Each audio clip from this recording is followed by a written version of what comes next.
Hercule Poirot and The Painter's Deadly Vision, a Hercule Poirot mystery. Good evening, dear friends, and welcome to another cozy mystery here on Hidden Clue.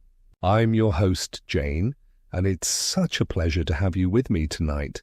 Tell me, where in the world are you listening from, and what's the weather like outside your window this evening? Let me know in the comments, and don't forget to subscribe for a new mystery every day. Now, my friends, let's begin tonight's tale. Chapter 1. The Canvas at Dusk. A pale morning light crept through the curtains of Hercule Poirot's Bloomsbury apartment, softened by a misting rain that blurred the city into watercolour. The air smelled faintly of toast and bergamot. Every detail in the small dining room was as immaculate as the man himself, the silver spoon resting precisely at the right of his porcelain cup, the napkin folded in a perfect triangle, the eggs arranged as if judged for symmetry before being eaten. To Poirot, such order was not trivial. It was, as he often reminded himself, the first defence against the chaos of the world. He sat in silence, the quiet only interrupted by the rhythmic patter of rain on the window-pane. London's noises, the soft rumble of carriages, the distant cry of a paper-boy, reached him as if from another life. He felt content in the simplicity of the hour, yet as he lifted his cup, the faint rattle of the letterbox disturbed the peace. Poirot's gaze flicked toward the door. Letters at this time of morning rarely carried good news. He rose with measured calm, his patent leather shoes making the faintest sound on the polished floor. On the mat lay a single envelope, pale cream, stamped with the unmistakable crest of Scotland Yard. Poirot paused, fingers hovering above it, before finally lifting it with a small sigh of resignation. The handwriting, firm and unmistakably English, belonged to none other than Chief Inspector Japp. "Ah," Poirot murmured softly, "so the order of the morning will not last." He broke the seal, unfolded the paper, and read. The words were short and direct, but one phrase lingered like a drop of ink, spreading across his thoughts. A painter found dead. Unusual circumstances. Your advice urgently needed.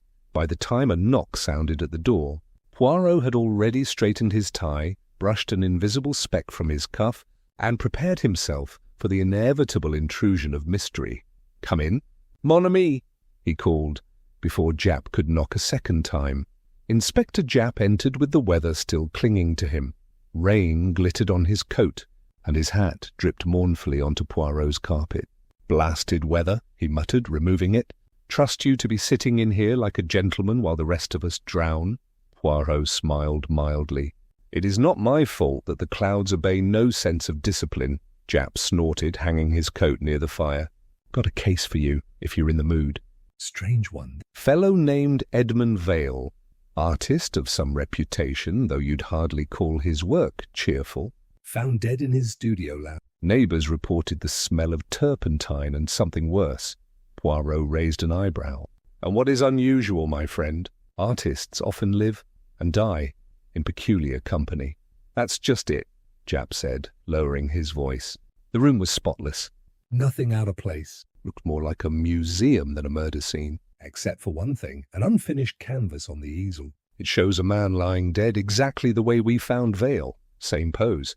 Same surroundings. Even the colour of the scarf round his neck. For a moment, only the sound of rain filled the space. Poirot's eyes narrowed slightly, his fingers steepled beneath his chin. A painting of his own death? How curious, Japp nodded. Makes you wonder whether he knew something. Or someone made sure he did. Poirot looked toward the window where raindrops slid like tiny rivers down the glass.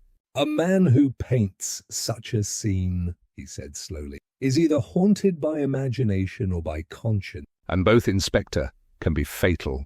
Outside, the rain began to fall harder, as though London itself were leaning closer to listen.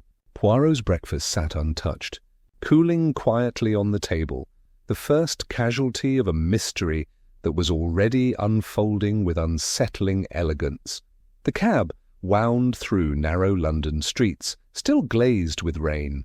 The morning had sharpened into a thin, watery light that made every surface gleam.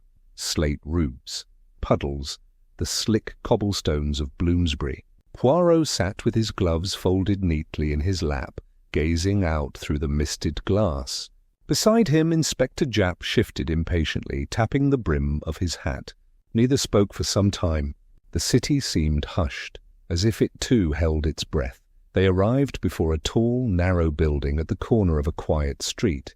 Its bricks were streaked with soot, its windows veiled by faded curtains. Above the door, a small sign read, "Edmund Vale, Portraits by Appointment."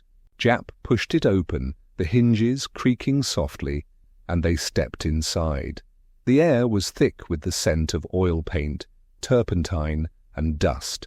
The peculiar perfume of creation and decay intertwined. Sunlight fell in slanted rays through the curtains, slicing the dimness into golden stripes. Every surface carried traces of the artist's life. Canvases leaned against walls, jars of brushes crowded the tables, and palettes lay scattered like evidence of long-forgotten dreams. Japp wrinkled his nose. Looks like he never threw a thing away. Poirot's gaze swept the room slowly, reverently. An artist, mon ami, never discards the past. He merely paints over it. They moved deeper into the studio. Rows of portraits lined the walls, faces of men and women rendered with such precision that their painted eyes seemed almost to follow the intruders. Some looked wistful, others defiant, but all bore that same haunting clarity, the sense of souls laid bare. Poirot paused before one of a young woman in a crimson shawl. Her expression was gentle, yet her eyes shimmered with some unnamed fear. "There is intimacy in these faces," Poirot said softly. "Too much, perhaps." At the centre of the room stood the easel. Upon it rested Vale's final, unfinished work. The canvas glowed faintly in the filtered light. A tall figure painted in muted tones, holding a palette in one hand. Yet the figure's face was blank, untouched, as though erased by time itself. And behind it stretched a shadow that twisted unnaturally along the floor, its shape unmistakable, the outline of death, with bony hands reaching. Japp exhaled through his teeth. "Gives you the chills, doesn't it?" Poirot stepped closer, hands clasped behind his back. He studied the brushstrokes, deliberate, measured, too controlled for a man supposedly painting in despair. On the floor nearby lay a broken brush, its bristles stiffened by dried paint. A smear of vermilion marked the edge of the window frame, like the trace of a hurried hand. Poirot bent slightly, fingertips grazing the air above it, but never touching. "There," he murmured. "Someone opened this window recently. The air smells of linseed, yes, but beneath it, something metallic." "Blood, perhaps, or the ghost of it," Japp frowned. "So what are you saying?" He didn't do himself in. Poirot smiled faintly. "I say only this. Disorder has its own order if one observes closely enough. Our painter died surrounded by beauty and by lies." He turned his attention once more to the faceless figure. "Leave a portrait unfinished is an act of defiance," he said. "Unless, of course, it was finished by another hand." The clock on the mantel ticked softly, each beat echoing in the silence. Dust motes drifted lazily through the light, like fragments of memory. Poirot straightened his coat, eyes distant and thoughtful. "The murderer," he whispered, almost to himself, "has painted his own guilt upon this canvas." Outside, the rain had eased, and the faint sound of church bells carried through the open window. In that quiet moment, the studio seemed to breathe, as though the walls themselves held the secret of what had truly happened within them. Chapter 2. The Woman in the Portrait. The afternoon had turned pale and still, as though London itself hesitated between rain and calm. Poirot sat in his armchair by the hearth, hands resting neatly on the polished arms, when the soft knock came. His landlady entered with her usual gentleness, her voice lowered. "A lady to see you, Mr. Poirot. She says it concerns her brother, the painter." Poirot inclined his head. "Please, show her in." Lillian Vale stepped into the room with a grace that seemed inherited rather than learned. She was a woman in her early 40s, dressed simply in black, her gloves clasped tightly in both hands. The faint sheen of exhaustion lay beneath her eyes, yet her manner remained poised, almost composed, as if she had spent her life mastering sorrow. "Madame Vale," Poirot said softly, rising to greet her. "You honor me with your visit. Please sit. Perhaps a little tisane? It soothes both heart and mind." She gave a faint smile. "Thank you, Monsieur Poirot, but no. I am not certain anything could soothe me today." He gestured for her to sit near the fire, where the flame glowed softly against the brass. She looked into it for a long moment before speaking. "You saw his studio," she said quietly. "Then you understand the strangeness of it all." Poirot nodded but did not speak. His silence invited her to continue. "Edmund was not a well man," she went on. "He was gifted, frightfully so, being still but restless. He painted what he saw in his dreams. Always his dreams. He believed they were not inventions of his mind, but visions. Things yet to come." Her gloved fingers twisted around one another. "At first I dismissed it as artistic fancy, but in his last weeks the dreams turned darker. He said he saw a hand dripping with color, with blood, and a voice whispering that beauty demands a sacrifice." The words seemed to tremble in the air. Poirot, eyes half closed, allowed them to settle like dust upon his thoughts. "Did he describe this voice, madame?" he asked at last. "He said it belonged to no one he knew, but he painted it all the same. Every morning he'd wake and paint what he'd dreamt, as though it were a command. He grew pale, sleepless. There were days he refused to speak, and others when he'd laugh to himself as if something unseen watched from the corner of the room." Poirot opened his eyes then, their dark calm fixed upon her. "And yet you did not fear for him?" "I did," she whispered. "But he wouldn't allow me to help.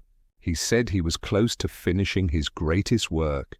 I thought it would save him. Instead—" Her voice faltered, and she pressed a hand to her mouth. Poirot reached for the teapot, pouring quietly, giving her the dignity of silence. The soft clink of porcelain was the only sound.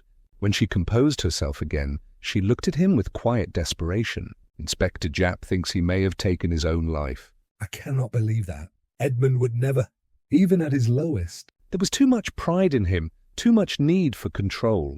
Poirot studied her face, the precision of grief, the restraint of someone long accustomed to composure. He wondered, as he often did, whether sorrow could be painted too. If not with brush, then with silence. At length he said, "Tell me, madame, these dreams, did your brother ever paint one that did not come true?" She blinked, startled. "No, none that I recall." Poirot leaned back, steepling his fingers. "Then perhaps, mademoiselle, we must ask a different question entirely." His voice dropped to a murmur, almost to himself. "What if the dreamer merely painted what another wished him to see?" The fire crackled softly. Outside, the sky had begun to darken, and the faint hum of evening carriages drifted through the mist. Lillian Vale said nothing more. Poirot's gaze lingered upon her, a woman caught between love and mystery, and in her silence he began to glimpse the outline of truth forming, faint as a brushstroke beneath varnish. The next morning found London washed clean by rain, the pavements gleaming like glass beneath the slow awakening of the city. Poirot, neatly dressed in his grey suit and bowler hat, made his way along a narrow street in Bloomsbury, his polished shoes clicking with measured rhythm.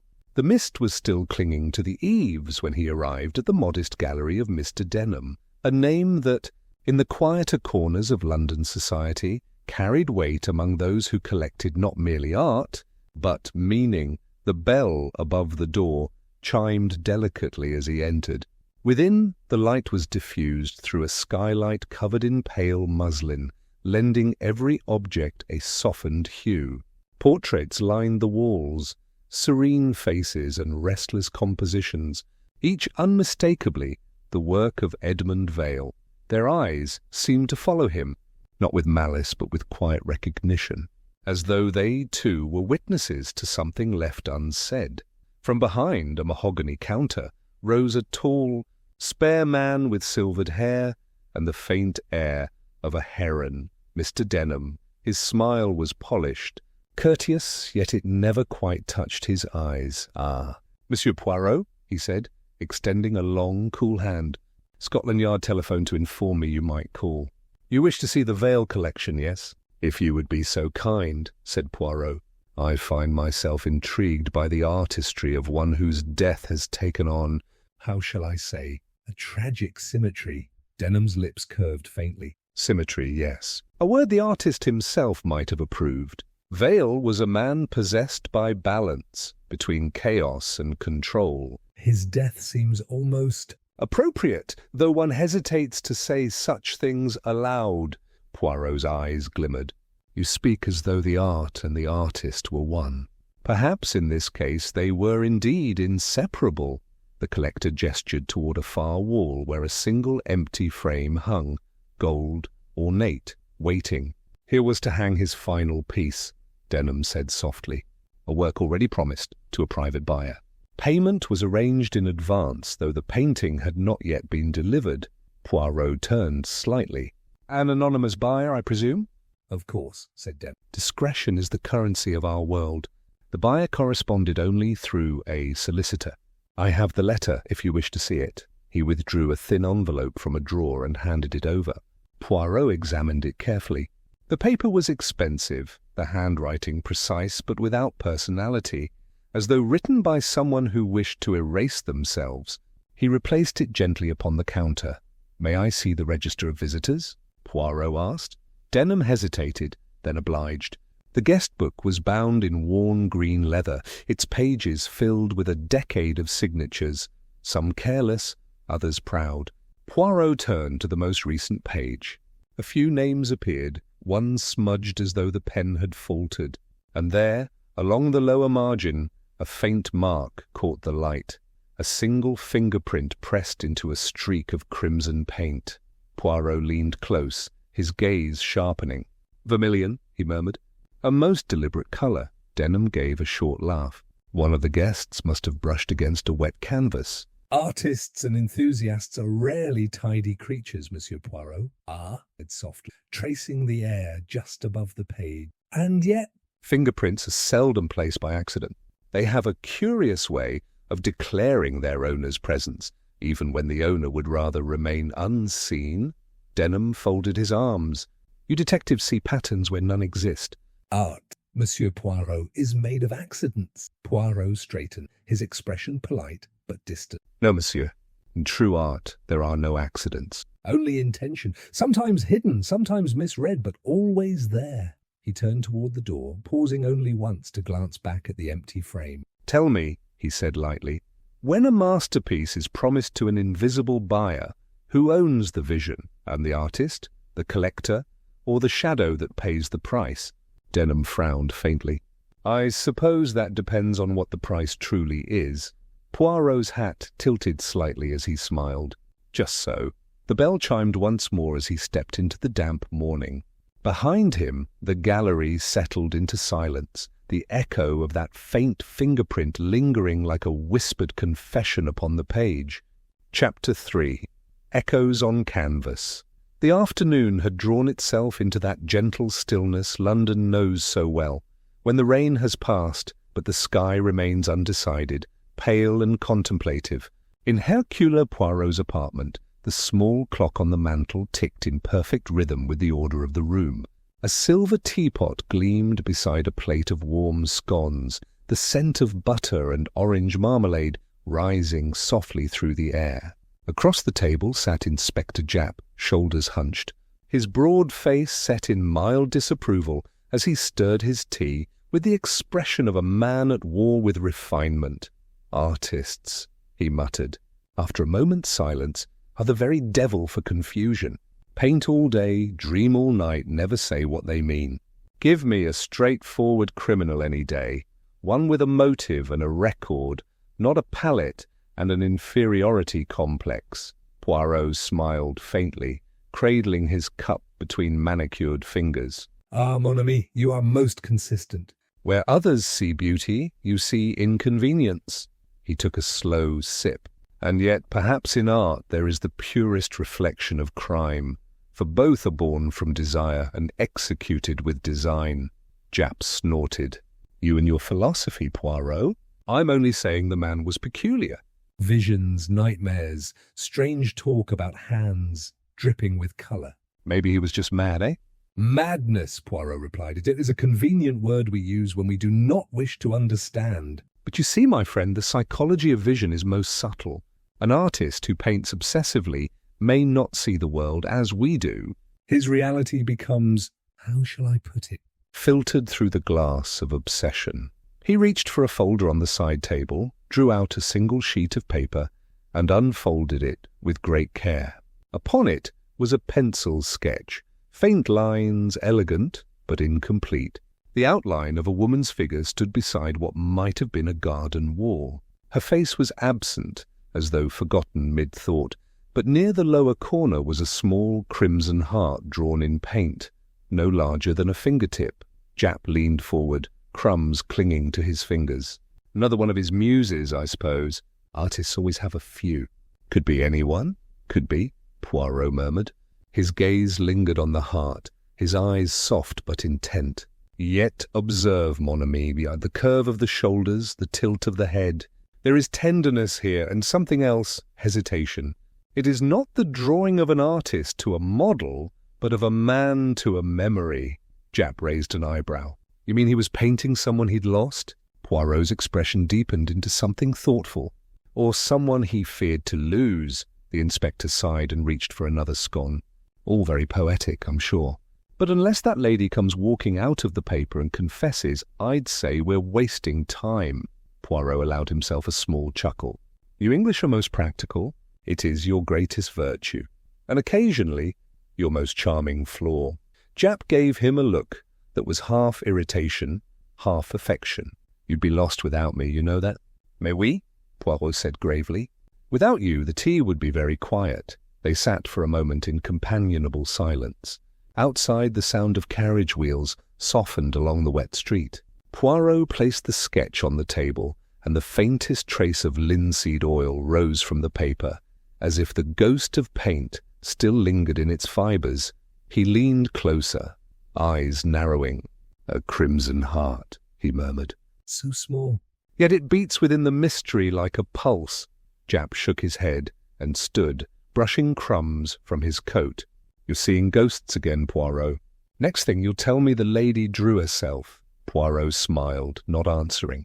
His gaze remained fixed upon the sketch, and in the fading daylight, the faint red mark seemed almost to shimmer, as though it had not been drawn at all, but pressed there by memory itself. The drizzle had returned by evening, threading softly through the narrow streets of Soho. Gaslights shimmered in puddles, each reflection trembling like a thought half-remembered. Hercule Poirot, umbrella neatly furled against his arm, stopped before an old theatre door marked by a fading brass plaque, Clara Dunn. Vocal lessons by appointment. He climbed the worn steps, their carpet long past its glory, and was greeted by the faint perfume of dust, roses, and a life once radiant under stage lights. Miss Dunn received him in a sitting-room that bore the melancholy charm of former elegance. Velvet curtains, now sun-faded, porcelain figures along the mantel, photographs in silver frames showing a younger woman smiling in soft focus. She was still beautiful in outline, her features delicate beneath the careful architecture of powder and rouge, but her eyes had the translucent quality of a candle burning low. "Ah, Monsieur Poirot," she said, her voice lilting with the remnants of stage grace. "You've come about dear Edmund. Such a tragedy, though perhaps not an unexpected one." She motioned him to sit. He was always courting danger, though never with a pistol or a duel. No, his danger was of the mind. Poirot inclined his head. "You knew him well, mademoiselle?" "I posed for him years ago," she said with a wistful smile.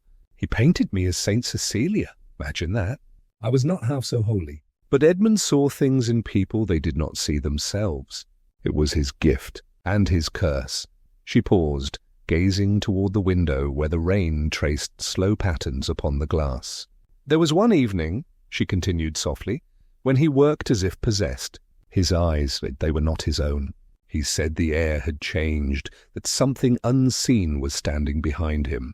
I laughed, thinking it his dramatics. But then He began to paint with such urgency, as if another hand moved his brush. When he stopped, his face was white as plaster. Poirot leaned slightly forward, voice low. "And what did he say?" She hesitated, fingers tightening on her shawl. "He said he saw death move across the room." "Not as a person, you understand, but as a shadow changing shape." He looked at the canvas, then at me, and said, "It is finished." But the painting was of no one. Just a blur, a void. Poirot's eyes softened. Did he speak of such visions often? Too often. He said his dreams painted themselves before he could wake. Once he told me that art was not creation but confession, that the brush always tells the truth, even when the mind lies. She gave a trembling laugh. I told him that sounded terribly poetic, and he said, "Poetry is merely madness made neat." Poirot regarded her gently. "You were fond of him, I think?" Her gaze lowered. "Fond, yes. Afraid perhaps more." "There are men whose minds open too wide, Monsieur Poirot, and something walks in." The rain whispered more insistently now, the room growing dim. Poirot rose, bowing with the quiet respect of one who has seen too many shades of sorrow. "You have been most kind, mademoiselle. Your memories may yet bring light where there is darkness." As he stepped into the hall, she called softly after him, "If you find who did this, tell them I forgive him." For whatever it was he saw, it took him long before death did. Poirot paused, hat in hand, then descended into the street. The cobblestones shimmered like polished glass beneath the lamplight. He walked slowly, his reflection rippling beside him, as though two versions of himself shared the same uncertain path, the detective and the dreamer. He looked up once, toward the rain-smeared windows above, and murmured to the empty air, "The past, it never dries, non. It seeps through the paint, until even the truth becomes damp with memory." The night closed gently around him, and the sound of rain became the only applause left for the ghosts of art. Up to 4, the dream notebook. The small key turned in the lock with a soft click, and Poirot lifted the drawer as though handling a relic. Dust motes stirred in the weak afternoon light, drifting across the polished wood like tiny spectres. He drew out a leather-bound journal, its cover worn yet elegant, smelling faintly of aged paper and linseed oil.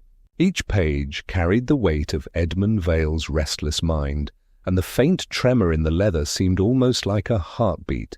Poirot opened it carefully, scanning the first entries. The handwriting was neat, deliberate, yet hints of madness lurked between the lines. I see her standing behind me. She watches my hand tremble on the palette.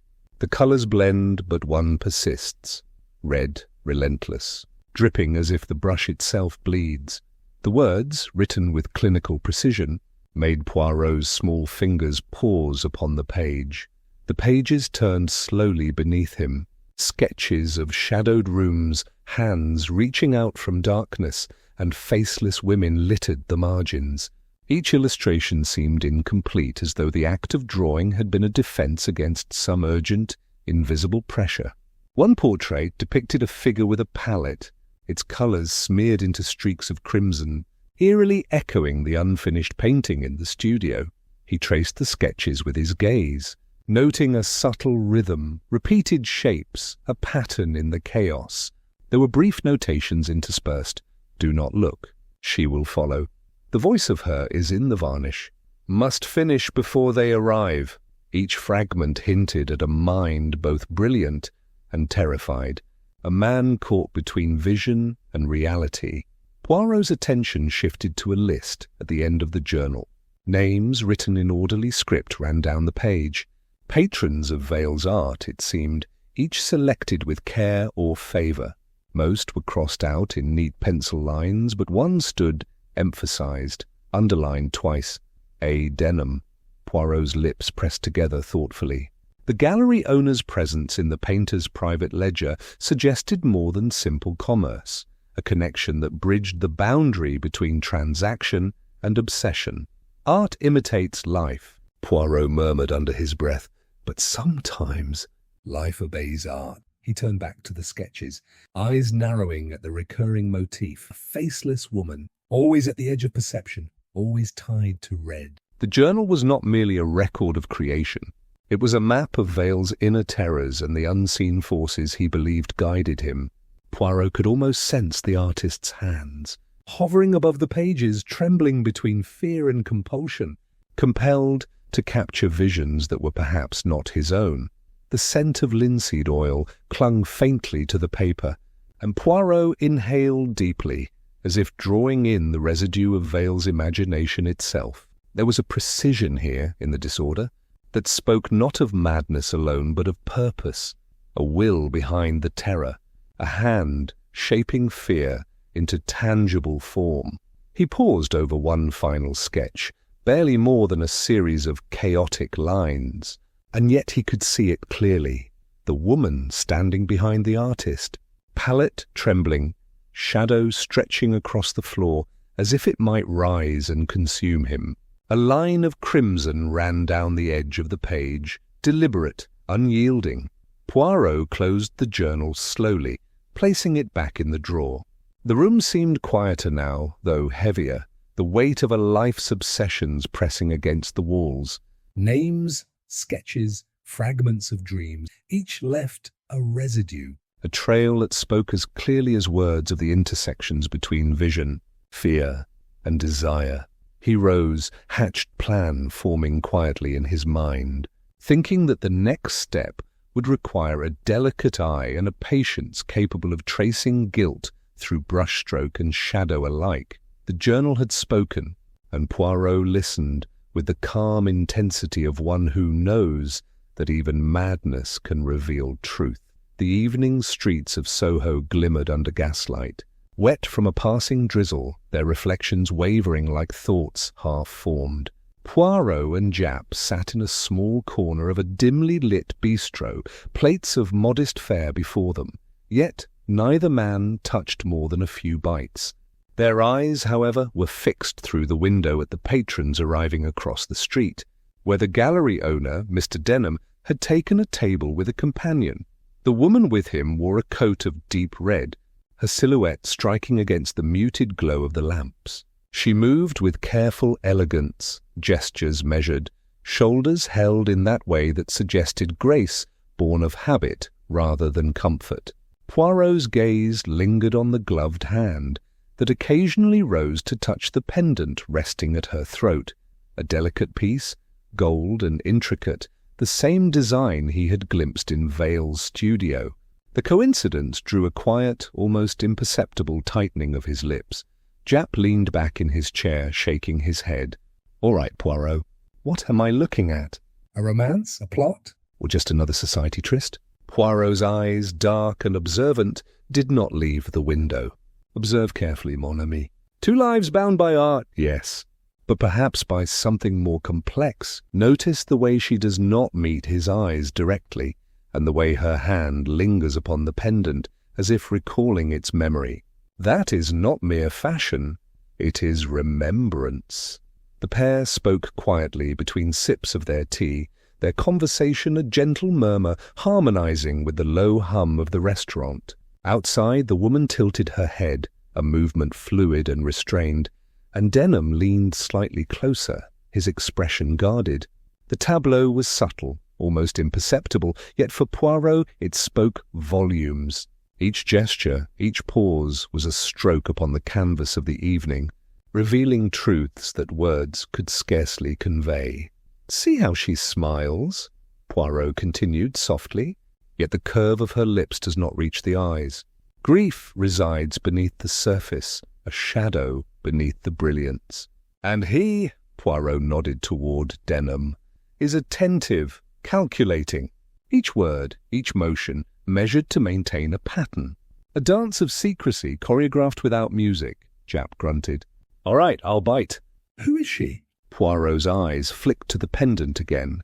"That, my friend, is the question, and perhaps the answer lies not in her presence here, but in what she has carried from the past, from the studio, from the canvas itself." A waiter moved quietly between the tables, the clink of cutlery blending with the faint murmur of other diners. Outside, the rain began again, scattering in tiny drops across the pavement, catching the light like minute stars. Poirot's hand rested lightly on his cup, but his mind traced every line, every shadow, every colour of the scene before him. "Mon ami," he whispered finally, almost to himself, "the picture is taking shape." And for a brief moment, Japp glanced at him with curiosity, sensing a tension that went beyond the mere movements of two people across the street. Outside, the evening carried the quiet intimacy of secrets unfolding, and within Poirot's mind, the outlines of a story were beginning to emerge, one painted not with brushes, but with observation, patience, and the subtle language of the human heart. Chapter 5. The Crimson Pendant. The evening air had a faint chill as Poirot ascended the narrow staircase to Evelyn March's apartment. The building, set between two more modern structures, carried the quiet hum of the city muted by distance and rain-slicked streets. Poirot's polished shoes made no sound on the worn steps, but he moved with the precision of a man accustomed to observing both the surface and the shadows beneath. Evelyn opened the door before he could knock, her figure silhouetted by the warm glow of the apartment behind her. She was striking, even in the soft lamplight, tall and elegant, yet there was a tension in the way her shoulders rose and fell, as if each breath required calculation. Her eyes, deep and reflective, held something between sorrow and vigilance. "Monsieur Poirot," she said, her voice low, controlled. "I did not expect you, Madame March," Poirot replied with a slight bow. It is often in unexpected moments that truths reveal themselves. He stepped inside, closing the door behind him, and allowed his gaze to absorb the apartment, tasteful, yet minimal, with small accents of Vale's former presence, a sketch left leaning against a bookshelf, a faint trace of oil on a palette tucked into a corner. She gestured to a chair. "Please, sit," Poirot obliged, hands folded neatly in his lap, observing her with quiet attention. "You were close to Monsieur Vale," he said gently. "Tell me, madam." "What did he see in you?" Evelyn's hands, gloved in pale leather, fidgeted with a ribbon on the armrest. "He loved me," she murmured, almost to herself. "But love with him was never simple. I betrayed him, or at least he believed I had. It ended badly, and I think he never forgave me, nor himself." Her eyes flicked toward the window, catching the glow of lamplight in the wet streets. "He said he saw me dying, not just in the flesh, but in some future of shadows, and he painted as though the brush were compelled by that vision." Poirot's eyes narrowed slightly, but his expression remained gentle. "Grief, madame, can be honest, yet fear is more subtle, a shadow that lingers long after the source has passed." She leaned back, her voice trembling now, but only slightly. "I am afraid," she admitted, "of what he saw, of what it meant, and perhaps of what is yet unseen." His head. "It is often the unseen that guides action, madam. People move according to what they believe, what they imagine, and in the mind of an artist, imagination and reality intertwine like threads of the same cloth." Evelyn's gaze fell to her hands clenched tightly in her lap. "Do you think I could have inspired this? The end, the painting, the death?" Poirot regarded her carefully, eyes dark and reflective. "You inspired something, certainly, but whether it was destiny or desire, grief or guilt, that is for the threads of circumstance to reveal." "And yet, madame, know this. No brushstroke exists without intention, whether conscious or hidden." She looked up at him, her expression open and vulnerable, yet haunted. "Then I suppose all I can do is wait, and hope the truth is not worse than the shadow." Poirot nodded, voice soft, almost a whisper. "The muse of death," he said carefully, "may have inspired more than one tragedy, yet also, madame, may point us toward the light within it." The room seemed to hold its breath. The muted sounds of London drifting through the thin curtains, carrying the weight of both memory and the promise of revelation yet to come. The morning sun filtered weakly through the tall windows of Poirot's apartment, painting the room in pale gold. Rows of Vale's paintings leaned against the walls, each carefully examined, their colours muted by time, yet rich with intent. Poirot moved slowly, gloved fingers brushing along the edges of frames, eyes absorbing every line, every curve of expression. Beside him, Inspector Japp muttered occasionally about the peculiarity of artists, but Poirot paid little attention to idle commentary, for his mind was tracing the silent language of the canvases. He stopped before a series of portraits of Evelyn March. At first glance, she appeared serene, the gentle tilt of her head, the soft curve of her lips, the subtle warmth in her eyes. But as he studied each painting in order, he noticed a transformation, almost imperceptible, yet deliberate. Tenderness hardened into anxiety, grace gave way to tension, and finally a flicker of terror lingered in the corners of her gaze. The progression was subtle, like shadows stretching across the surface of a quiet room. Unnoticed until one stops to measure them. Observe. Mon ami, Poirot murmured, his eyes never leaving the portraits. The brush tells what words cannot. Emotion leaves a fingerprint that no stroke can hide. Do you see it, Japp? Each painting records not only the sitter, but the fear within the artist's mind. Japp squinted, brow furrowed. She looks fine to me, Poirot. Just a woman being painted. What difference does it make? Poirot did not answer immediately. He retrieved a small envelope from the drawer and placed it gently on the table. Inside lay a yellowed invoice, carefully itemized. Poirot unfolded it with deliberate care. Here, he said softly, we find a purchase most peculiar, arsenic-laced pigment, purchased weeks before his death and, curiously, recorded only once as used. Japp's eyes widened. Arsenic? You're telling me the painter bought poison? To put in his colours? Poirot nodded slowly. Precisely. And yet note the subtlety. He did not employ it indiscriminately. One application. This was not madness nor suicide without intent. This is design, a warning perhaps, or a message. A brushstroke that might have killed had the hand been guided toward its final act. The detective returned to the portraits. Each subtle change in her expression may reflect not only what he saw in her, but what he felt. Betrayal, anger, fear. These emotions were recorded invisibly in the pigment, in the tension of the hand, in the texture of the paint itself. And yet the arsenic? It remains a silent threat, a testament to the collision of passion and calculation. Japp exhaled, shaking his head. So we're saying he could have killed himself. Or someone else. With a painting. Poirot smiled faintly, eyes glinting with quiet intensity. It is never so simple, mon ami. The poison may not have killed him, but it was meant to. And that intent, carefully hidden in layers of colour and shadow, is what we must unravel. The room seemed to settle around them, the quiet hum of the city drifting in through the open window. Sunlight glinted along the frames, illuminating the subtle terror in Evelyn's painted eyes. Poirot regarded the portraits in silence, tracing the path of obsession, love, and betrayal that had led to Edmund Vale's final masterpiece, and to the lingering question of what remained unsaid, yet deadly in each stroke. Chapter 6.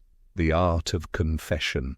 The train to the countryside moved with a soft, persistent rhythm, lulling the landscape into a blur of green hedgerows and misted fields.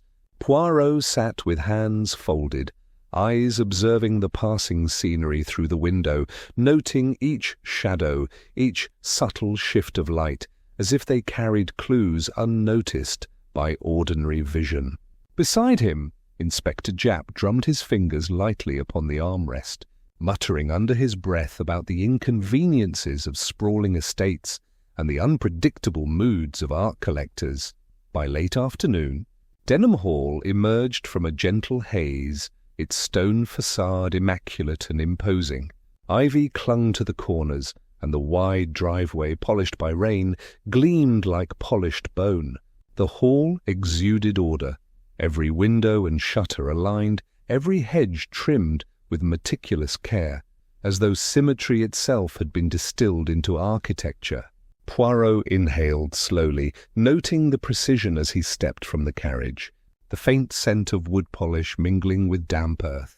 Inside, the entrance hall was a quiet cathedral of aesthetics, Parquet floors gleamed beneath crystal chandeliers, and paintings lined the walls with geometric perfection. Each canvas seemed chosen not only for its artistry, but for the precise balance it lent to the room. Poirot's eyes moved deliberately over the collection, observing angles, distances, and the rhythm of the frames, every detail accounted for. Yet the atmosphere retained a strange, unsettling calm. Denham appeared, impeccably dressed, his posture flawless, offering a polite yet restrained welcome. "Monsieur Poirot, Inspector Japp, I trust your journey was pleasant?" "Quite so, monsieur," Poirot replied with measured calm, stepping inside. "Your home is—" "Most precise. A reflection of a careful mind, yes?" Denham allowed a faint smile, leading them to a sitting room where brandy waited in cut crystal glasses. The afternoon light filtered through tall windows, dust motes drifting lazily across the polished surfaces. "Art, Monsieur Poirot," Denham said, pouring the amber liquid, "is a delicate companion. Genius often strays into madness, while we must admire yet beware." Edmund Vale. Now there was a mind. Complicated, yes, but alive in ways many cannot perceive. Poirot's gaze flicked toward Denham's eyes as he mentioned Vale, noting the brief hesitation, the shadow that crossed a perfectly composed expression. "Indeed, monsieur," Poirot said softly, "and sometimes the madness leaves a trace, even in the most ordered hands." A small shiver of anticipation ran through Poirot as he noted the corner of the room where a large frame rested covered beneath silk, the fabric draping its edges like a secret kept too long. "And that painting, monsieur?" Poirot asked, voice calm but insistent. Denham's hands tightened slightly on the brandy glass. "Ah, not every art is meant for public eyes," he replied smoothly. "Some works belong to solitude, to the mind alone. One cannot impose revelation where discretion is required." Poirot inclined his head, letting the silence stretch, studying the angle of the silk, the faint crease where it was tied, the way the shadows played across the polished floorboards. "Yet, monsieur," he said softly, "there are times when hidden truths speak more eloquently than the spoken word." One wonders what a concealed canvas might reveal about the hand that placed it there, or the heart that feared its exposure.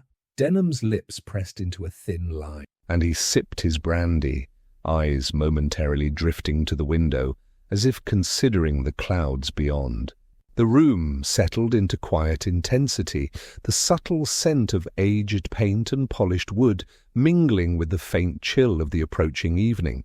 Poirot's mind traced the precise lines of the estate, the balance of its interiors, and the weight of the silk that concealed more than brush and canvas. In that moment, the detective felt it clearly. A hidden painting was never simply hidden. It waited, patient and deliberate, for the moment its secret could no longer remain untouched. And in that stillness, Poirot's mind began assembling the first strokes of understanding, where precision, obsession, and fear converged in the silent geometry of Denham Hall. The hallways of Denham Hall were hushed beneath the silver glow of moonlight, the polished floors reflecting the faint gleam of lanterns like a river of muted stars. Poirot moved silently, his footsteps careful against the expanse of parquet, each step measured as though the house itself were a living entity, watching, listening. Outside, the wind murmured through the trees, carrying with it the soft scent of damp earth and late-blooming ivy, a quiet chorus that seemed to both conceal and announce the secrets within it. He approached the large frame in the sitting-room. The silk draping it fell in a perfect cascade, its folds undisturbed as though daring him to look. Poirot's small fingers lingered at the edge, lifting the cover slowly, reverently, as if unwrapping a gift that might also reveal a confession. The lanterns cast a soft amber glow, illuminating the canvas beneath, and Poirot inhaled gently, savouring the faint perfume of oil and varnish, the residue of an artist's vision pressed into time. The painting was at once intimate and unsettling. A man stood at an easel, brush in hand, bent over his work with the quiet intensity of someone guided by a force unseen. Before him sat a woman, poised and elegant, her form composed, yet her reflection in a nearby mirror, rendered with uncanny precision, revealed another face entirely. It was Denham. Poirot's eyes narrowed slightly, and he exhaled softly, the movement barely disturbing the still air. "Ah," he murmured, voice almost a whisper. The artist dreamed the truth. Every line, every stroke seemed deliberate, a message embedded in paint and shadow. The brush had captured more than the muse. It had recorded the presence of the man who would later intersect with Vale's fate, a subtle confession hidden in plain sight. The reflection, the duality of image and intention, suggested observation, desire, and perhaps even anticipation. Vale had seen the truth, not through accusation, but through vision, a quiet revelation that demanded no words. Poirot stepped closer, noting the delicate application of pigment in the shadows, the slight smudges near the mirror's edge, the tremor of the hand that had rendered both likenesses. This was a work of obsession, a portrait of both memory and forewarning. The room seemed to hum with its silent narrative, the air charged not with immediate danger, but with the weight of understanding that had been patiently awaiting recognition. Outside, a breeze whispered against the windows, and Poirot's eyes traced the geometry of the room, the placement of the mirror, the easel, and the seated figure. All had been orchestrated with precision, the same meticulous care Denham had admired in his collection, now mirrored in the artist's own final composition. The painting did not merely depict, it revealed, spoke, and prophesied. He folded his hands, standing in quiet contemplation. "The vision foretold murder," he said softly, and the murderer admired his own likeness. A most curious symmetry. Death, observation, and vanity intertwined on a single canvas. The silence of the hall wrapped around him like velvet, calming yet intense. Poirot allowed himself a brief moment to absorb the full weight of the discovery, the hidden portrait, the reflection, the inevitability that had lain quietly beneath the surface of Vale's final days. Every detail aligned with careful intent, leaving a trail as delicate as brushstrokes, yet as telling as a confession. For a long moment, Poirot simply stood, observing the masterpiece in muted reverence, the shadows and light balancing with the same poetic symmetry Vale had captured. The hidden painting had spoken, and in its silent eloquence the detective understood that the resolution of the mystery was now within reach, waiting, as all truths do, for the final step. Chapter 7. The Vision Fulfilled. The gallery smelled faintly of polished wood and varnish, the soft murmur of the evening crowd folding over the high ceilings like a gentle tide. Poirot had arranged the private exhibition with meticulous care, subtle lighting, subdued music, and the perfect positioning of each of Vale's works, leading toward the centerpiece, the hidden painting that held the quiet power of revelation. The guests, invited with careful discretion, milled softly among the canvases, murmuring in polite admiration. Poirot and Japp observed from a small alcove, the detective's hands folded, eyes calm yet alight with anticipation. Denham arrived precisely on schedule, his presence immaculate, a polished mask of charm and confidence. Evelyn March followed shortly, her red coat now subdued in tone, her eyes betraying the tension she attempted to hide. She lingered near a small sculpture, hands folded lightly, the pendant at her throat catching the soft light and drawing Poirot's gaze once more. He noted her poise, the careful restraint that cloaked anxiety, and the subtle quiver in her fingers. "Mon ami," Poirot murmured to Japp, "observe closely. The moment approaches. Truth need only be shown. It reveals itself quietly." The crowd gathered around the final canvas as Poirot stepped forward, his movements deliberate, serene. He pulled the silk away with a slow, elegant gesture, and a hush settled over the room. The painting gleamed under the gallery lights, its composition calm yet charged, the man at the easel, the seated woman, the reflection that betrayed the true observer. For a moment, all were silent, absorbing the image, but Denham's composure faltered. His hand trembled slightly, the glass of claret he held slipping against the marble surface. The sound of shattering crystal echoed faintly, startling in the stillness. He froze, eyes locked on the painting, colour draining from his face as the realization dawned with quiet, inescapable force. Poirot's voice, measured and gentle, carried across the room. "Monsieur Denham," he said, his gaze fixed firmly yet kindly. "You desired the final work of Monsieur Vale. You obtained it not through invitation, but through manipulation, through poison, administered with the hope that the artist would never complete the vision." Denham's lips parted, a faint whisper lost in the murmurs of the guests. Poirot continued softly, as though narrating to the room rather than accusing. "Yet the artist's insight was keen. The vision was preserved, and the truth is now before us. You sought to take life, to seize what was not yours, and in doing so, revealed yourself without knowing the eyes that watched." Evelyn's hands flew to her face, and a quiet sob escaped her lips. She stepped back, understanding now the role she had played unwittingly, the subtle manipulation that had entangled her in both desire and deceit. Her grief was gentle, palpable, a blend of sorrow and relief, as she recognized that the man she once loved had foreseen more than she could imagine. Japp exhaled, shaking his head, yet there was a quiet satisfaction in his posture. Poirot, serene as ever, allowed the moment to unfold, letting the painting speak for itself. The room's tension softened as murmurs of admiration and realization mingled, blending relief, empathy, and awe. "In art," Poirot whispered, almost to himself, "truth survives its creator, and sometimes justice, too, finds a quiet way to be seen."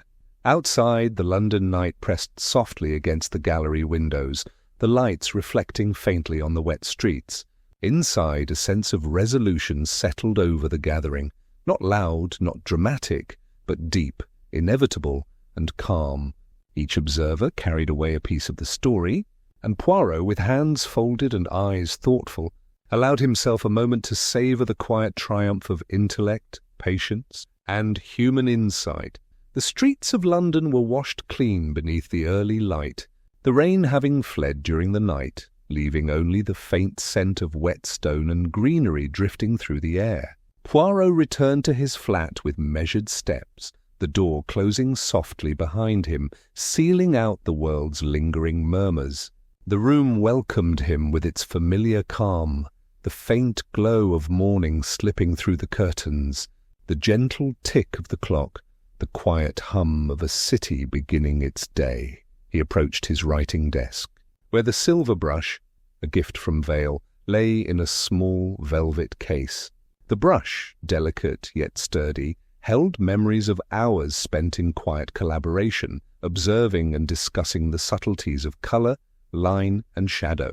Poirot lifted it carefully, brushing away a few stray specks of dust, fingers lingering on the polished handle with a quiet reverence. It was more than a tool.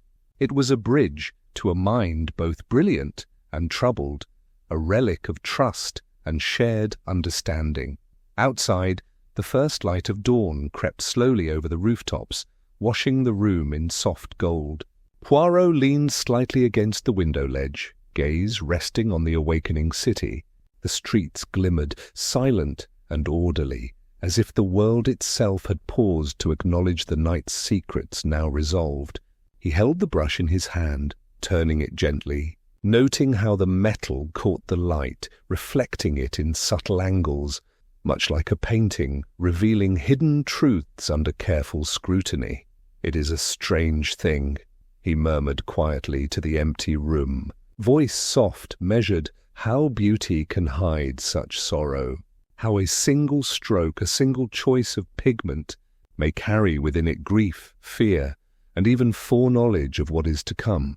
He lowered the brush, placing it back in its case with deliberate care, as though ensuring that the memory it carried remained intact and untarnished. The ticking of the clock resumed its steady rhythm, marking the passage of time with gentle insistence. Poirot allowed himself a moment to simply breathe, to feel the quiet weight of the night's revelations settle within him. The city beyond the window moved on, indifferent to the small dramas of human life. Yet the flat held a sanctuary of calm, observation, and reflection. He glanced once more at the rooftops, at the soft grey and gold sky, noting the way the light played across chimneys and rain-streaked windows. Even in sorrow, even in the shadow of human error and tragedy, there was a beauty that endured, serene, sorrowful, and immutable, much like the canvases of Vale himself. Poirot exhaled slowly, letting the calm fill the room, allowing the tension, the grief, and the intricate web of events to settle into memory rather than disturbance. Outside, the city continued its quiet morning hum, the first pedestrians moving in muted rhythms, unaware of the truths unveiled the night before. In the stillness of the flat, with brush and clock and soft light, Poirot found a moment of serene completion. The story was told, the mystery resolved, and for a fleeting, perfect instant, all was as it should be, quiet, gentle, and complete. Chapter 8.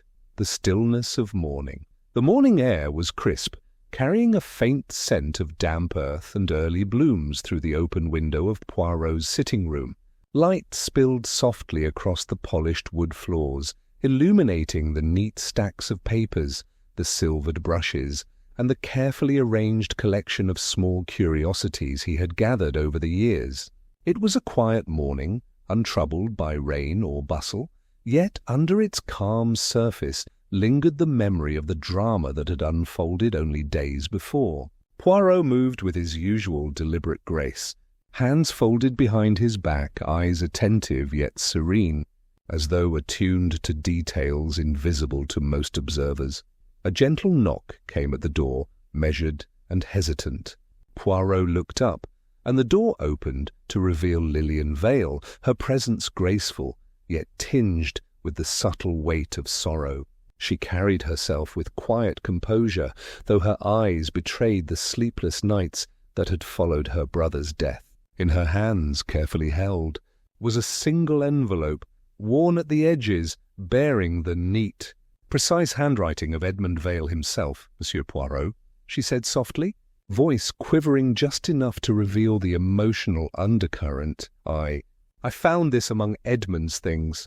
"I believe it was meant for you." Poirot's expression remained calm, almost distant, yet his eyes glimmered with the faintest trace of anticipation. He gestured gently for her to sit, and she placed the envelope upon the small table between them. Its weight seemed heavier than paper alone could account for, as though it carried not only words, but a fragment of the painter's mind, a piece of his soul pressed into ink. With deliberate care, Poirot opened the letter. The paper, slightly yellowed at the edges, bore a single line of writing in Vale's unmistakable script. "When the dream ends, tell them I painted the truth." The words were simple, yet imbued with gravity. A confession, a final statement, a bridge between life and memory. Poirot read it twice, savouring the rhythm, the deliberate choice of each word, and the quiet resonance of meaning that pulsed beneath the surface. Lillian watched him with restrained curiosity, her hands clasped lightly in her lap. There was a pause, a moment of shared silence, in which the unspoken sorrow of loss and the acknowledgement of truth coexisted.